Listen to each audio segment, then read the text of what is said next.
Saudi আরবে ইকামার মেয়াদ না থাকলে আপনার কোম্পানি বা আপনার কুফিল আপনাকে ছুটি দিচ্ছে না বা আপনাকে এক্সিটও দিচ্ছে না, সেক্ষেত্রে আপনারা কিভাবে দেশে যাবেন? এরকম প্রশ্ন অনেকেই করে থাকেন যে ভাই আমার ইকামার মেয়াদ শেষ, কিন্তু আমার কুফিল বা আমার কোম্পানি আমাকে ছুটি দিচ্ছে না বা আমাকে ফাইনাল এক্সিটও দিচ্ছে না, এখন আমি কোন উপায়ে দেশে যেতে পারবো? আমাকে একটা উপায় বলে দেন, বা আপনাদের মাধ্যমে কি দেশে যেতে পারবো কিনা। তো যাদের ইকামার মেয়াদ নাই তাদেরকে আমি এর আগেও একাধিক রাস্তা দেখিয়ে দিচ্ছি আপনারা কিভাবে দেশে যাবেন যাদের ইকামার মেয়াদ নাই। এবং আপনার কোম্পানি বা আপনার কুফিল যদি আপনাকে ফাইনাল এক্সিট না দেয়, সেক্ষেত্রে আপনারা কোন উপায়ে দেশে যেতে পারবেন আজকের এই ভিডিওতেও আমি আপনাদেরকে জানিয়ে দেওয়ার চেষ্টা করব। প্রথম অপশনটি হচ্ছে আপনাদের বাংলাদেশ এম্বাসি রিয়াদ, অথবা যারা জেদ্দার আন্ডারে আছেন জেদ্দা কনসুলেট জেদ্দা, এই দুইটি জায়গায় আপনারা যেতে পারেন। যারা রিয়াদের আন্ডারে আছেন আপনারা যাবেন রিয়াদে, যারা জেদ্দার আন্ডারে আছেন আপনারা যাবেন জেদ্দা কনসুলেটে।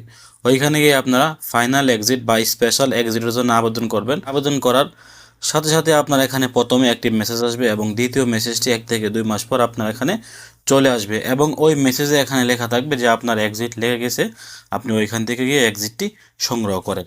তো এইভাবে কিন্তু আপনারা চাইলে রিয়াদ দূতাবাস অথবা জেদ্দা কনসুলেট থেকে স্পেশাল এক্সিট বা আউটপাস সংগ্রহ করতে পারেন। এইভাবে যদি আপনারা দেশে যান যাদের ইকামা এক্সপায়ার, আপনারা পুনরায় আবার সৌদি আরবে আসতে পারবেন যে কোনো মুহূর্তে। এবং আরও একটি মাধ্যম হচ্ছে আপনার কুফিলের মক্তব আমেল।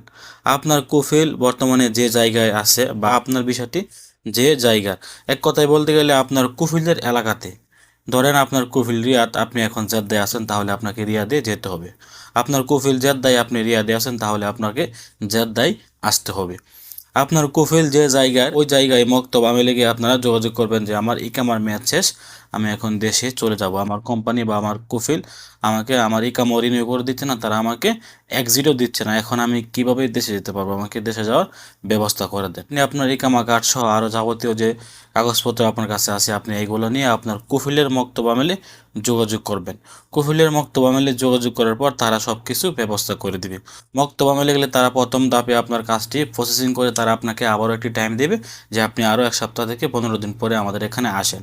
তখন যখন আপনারা তার এখানে যাবেন, তারা আরও কিছু কাগজপত্র আপনাকে রেডি করে দিয়ে বলবে আপনি এইগুলো নিয়ে জাওজাতের মধ্যে চলে যান। জাওজাতে গিয়ে এগুলোকে আপনি সত্যায়িত করে নেন। তাদের দেওয়া কাগজপত্রগুলি আপনি সৌদি জাওজাতে নিয়ে গিয়ে কিন্তু আপনার স্পেশাল এক্সিটগুলো আপনারা সংগ্রহ করতে পারবেন। এভাবেই চাইলে যাদের ইকামা এক্সপায়ার, আপনার কুফিল বা আপনার কোম্পানি আপনাকে ছুটি দিচ্ছে না বা আপনাকে ফাইনাল এক্সিটও দিচ্ছে না, আপনারা কিন্তু এভাবে চাইলে দেশে যেতে পারেন যাদের ইকামা এক্সপায়ার, যাদের কুফিল বা যাদের কোম্পানি আপনাদেরকে ছুটি দিচ্ছে না। তবে মনে রাখবেন, যদি আপনার মেয়াদ থাকে তাহলে কিন্তু আপনি এভাবে দেশে যেতে পারবেন না। অবশ্যই আপনার ইকামা এক্সপায়ার হতে হবে।